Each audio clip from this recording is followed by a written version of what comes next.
ایک شخص مجھے ملازم نے بتایا کہ باہر کھڑا ہے، آپ سے ملنا چاہتا ہے. میں باہر نکلا تو ایک پٹھان بھائی تھے، 50+ تھے، سفید داڑھی تھی ان کی. تو وہ کہنے لگے جی میں 3 چلے لگانے گیا تھا تو میری واپسی ہو رہی ہے تو آپ سے دعا کروانے آیا ہوں. میں نے کہا کہاں کے ہو؟ کہا جی میں مردان کا ہوں اور میرے اوپر بہت قرضہ ہے، آپ دعا فرما دیں. میں نے پوچھا کتنا قرضہ ہے؟ کہنے لگا 1 کروڑ روپیہ ہے. اور میں چونکہ ادا میرے ساتھ میرا پارٹنر تھا، اس نے میرے ساتھ دھوکہ کیا اور وہ مال لے کے افغانی تھا، وہ دوڑ گیا واپس افغانستان، تو سارا قرضہ میرے اوپر آ گیا. تو میں پھر بھاگ کے کراچی چلا گیا کیونکہ میں ادا نہیں کر سکتا تھا، اور ہمارے ملک میں قرضہ لینے والے وہ بہت سخت ہو جاتے ہیں، بہت ہی سخت ہو جاتے ہیں. تو پھر میں کراچی چلا گیا. اب میں 14 سال کے بعد واپس آیا ہوں.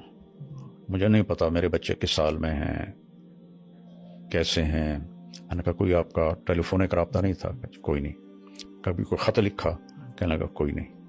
میں نے کہا اللہ کے بندے کسی کا فون لے کر لیتے. کب مجھے میری بیوی کے پاس فون ہی نہیں تھا 14 سال پہلے، تو پھر میں نے بالکل رابطہ کاٹ دیا. تو خط بھی میں نے نہیں لکھا کہ کہیں میرا پتہ نہ چل جائے. تو میں تو چھپا ہوا تھا 14 سال. تو میں نے پوچھا پھر اب کہاں جاؤ گے؟ کہا جی ابھی میں مردان تو جا نہیں سکتا، اب دیکھتا ہوں کہ میں کہاں جاؤں گا. تو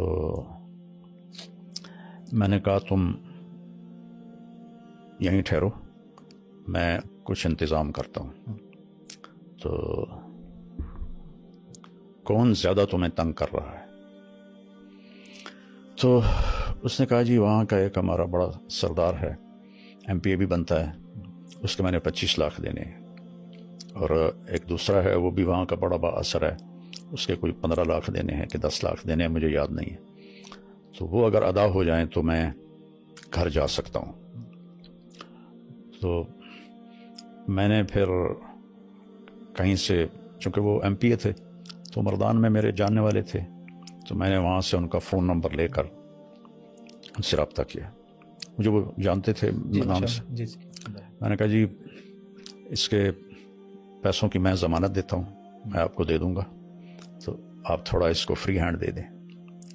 اس نے کہا جی ٹھیک. تو پھر میں نے اس کے گھر کا پتہ کروایا. تو ایک ساتھی سے تبلیغی دوست ہر جگہ ہر جگہ ہوتے ہیں، نیٹ ورک پوری دنیا میں ہے. بالکل. تو وہ ان کے گھر تک پہنچا. ان کی بیوی سے میری بات ہوئی، سلمہ نام تھا اس کا، اس کا نام تھا منظر خان. ٹھیک. تو میں نے اس سے فون پہ بات کی. میں نے اس سے پوچھا آپ کے خامند کدھر ہیں؟ کہا جی کچھ پتہ نہیں کدھر ہے. کتنے سال ہو گئے ہیں؟ کہا 14 سال ہو گئے ہیں، اور قرضے والوں نے ہمیں بہت ذلیل کیا ہے، لیکن ہم غریب لوگ ہیں، ہم کچھ بھی نہیں کر سکتے، بے عزت ہوتے رہتے ہیں. میں نے کہا آپ کے لیے نا میں فیصلہ، میں آپ لوگوں سے ملنا چاہتا ہوں. تو میں نے وہیں ایک ساتھی کے ذریعے گاڑی کا انتظام کروایا، ٹیکسی کروائی. ٹھیک ہے. میں نے کہا اس کو میرا نام بتانا، ٹھیک ہے. تو وہ تمہیں لے آئے گا، میں یہاں پیسے دے دوں گا. ٹھیک ہے. تو اس کی 2 بیٹیاں تھیں اور ایک بیٹا تھا جو قرض خواہوں نے پکڑا ہوا تھا. تو وہ تینوں آ گئیں. تو میں نے ان کو یہیں اسی لاؤنج میں بٹھایا. ٹھیک ہے. اور منظر خان پیچھے، یہ ادھر پیچھے کمرہ ہے، وہاں رہ رہا تھا. ٹھیک ہے. تو میں نے اس کو اوپر بلایا. تو میں نے کہا آپ ان کو پہچانتے ہیں؟ تو اس کی تو چیخیں نکل گئیں، دوڑ دوڑ. یعنی میں خود ایسے رونے لگا کہ میری اپنی حالت ایسی ہو گئی. تو اس نے اپنی چھوٹی بچی کو ایسے گلے سے لگا کے چیخیں ماری. نہ چھوٹی بیٹی نے پہچانا، نہ بڑی بیٹی نے پہچانا، نہ بیوی نے پہچانا کہ جب وہ گیا تھا جوان تھا، داڑھی نہیں تھی، اب اتنی بڑی داڑھی، وہ بھی سفید.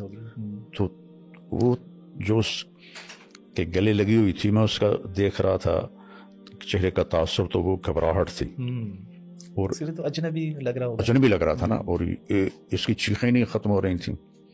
تو اس کا ایک یہاں نشان تھا، کوئی زخم لگا تھا اسے یہاں، تو وہ ایک گہرا نشان تھا یہاں. اچھا. تو اس کی بیوی نے وہ نشان دیکھا ہم، تو پھر اس نے اسے پہچانا. تو میں نے انہیں پھر یہاں رکھا 2 دن. ایم پی ایس صاحب کو میں نے پیسے ٹرانسفر کیے 25 لاکھ، اور دوسرے کو 10 لاکھ تھے یا 15 لاکھ تھے، وہ ٹرانسفر کیے. تو انہوں نے کہا کہ آپ ان کو بھیج دیں. پھر وہ ان کو بھیج دیا. پھر اس کو پتہ نہیں، مجھے یاد نہیں ہے کیونکہ کافی پرانی بات ہے، کہ وہ جو بیٹے کو پکڑا ہوا تھا کتنے پیسوں میں تھا، وہ پیسے دیے، وہ انہیں چھوڑا. تو اس طرح اللہ نے اس پوری فیملی کو ملایا. اور ماشاء اللہ. پھر کچھ عرصے بعد وہ آیا کہ مولانا ایک آدمی ہے، اس کے میں نے 10 لاکھ دینے ہیں، تو وہ کہہ رہا ہے اگر تم نے پیسے نہ دیے تو ہم تمہارے بیٹے کو اٹھا لیں گے. تو میں نے اس وقت اس کو 5 لاکھ دے دیے. میں نے کہا یہ لے جاؤ، ادا کرو. 1 مہینے بعد وہ پھر آیا روتا چیختا کہ انہوں نے میرے بیٹے کو اٹھا لیا ہے اور کہا ہے اگر جمعرات تک پیسے نہ دیے تو ہم اسے قتل کر دیں گے. تو پھر اسی وقت میں نے اس کو 5 لاکھ دیے، گاڑی میں بٹھا کے اس کو گھر بھیجا، اور اس نے وہ پیسے دیے، اپنے بیٹے کو چھڑایا. اس طرح وہ پورا خاندان دوبارہ رہنے کے قابل ہوا. پھر ہم نے اس کو کافی عرصہ یہاں اپنے ادارے میں چوکیدار رکھ لیا. کافی عرصہ چوکیدار رہا. پھر وہ واپس چلا گیا. تو یہ جو ابھی میں نے اس کو 5 لاکھ دیے ہیں، یہ رمضان سے پہلے کی بات ہے. تو اس کا بیٹا اللہ کے فضل سے واپس آ گیا، اور وہ اپنے وہاں گھر میں ہوتا ہے. جب بھی وہ کوئی ضرورت کا اظہار کرتے ہیں میں ان کو بھیج دیتا ہوں.